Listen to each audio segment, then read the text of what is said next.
अस्सलाम वालेकुम। गल ये वे कि सज्जना तेनों आख्या सी सानू यार ना बना, तू भुल जाना ते असां रुल जाना। समझना, तेनों आख्या सी सानू यार ना बना, ते ये सानू यार तू बना ही लिया सी।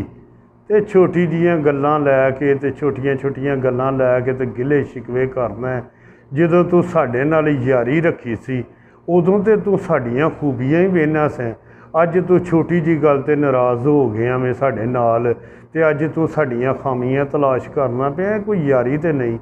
यारी ते एक मकसद हुंदा वे, जिस तरह दो अखां ने ना, इस तरह दोए यार होने चाहिए ने। बंद होण ते दोए अखां ही बंद होण, ते जे चलन ते फिर दोए चलदियां रहन। गल करन दा मकसद ये वे कि साडे नाल तेरी दोस्ती सी ते बड़ी अनमोल सी।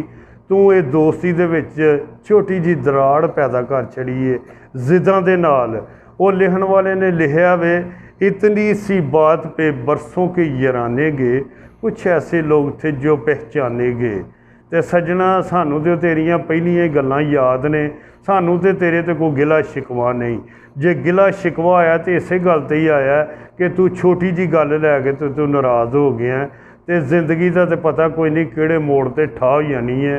तो आपस दे विच मैं भी दोस्तां नूं भी अजीज़ां नूं भी आना कि आपस दे विच मुहब्बत ते प्यार रखो। ये गिले शिकवेआं नूं दफ़ा करो ते अपनी ज़िंदगी जिहड़ी है अच्छे तरीके नाल गुजारो। दोस्तां दे नाल अच्छे तरीके नाल चलो, उन्हां दे नाल सिद्धियां गल्लां करो, लोच ना पाओ।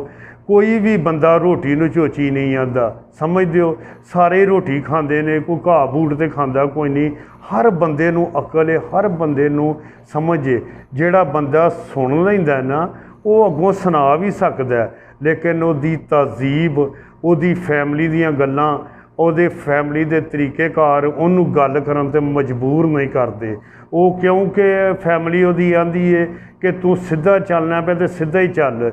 जे तेरे नाल कोई दोस्त नाराज़ भी हो गया तो तू कोशिश कर कि दोस्त नूं मना ले। ते हमेशा दोस्तां दे नाल गिले शिकवे नहीं करी दे सज्जणा। ते अपना बहुत सारा ख्याल रखी। ते राजपूत दा वेलकम हो गया।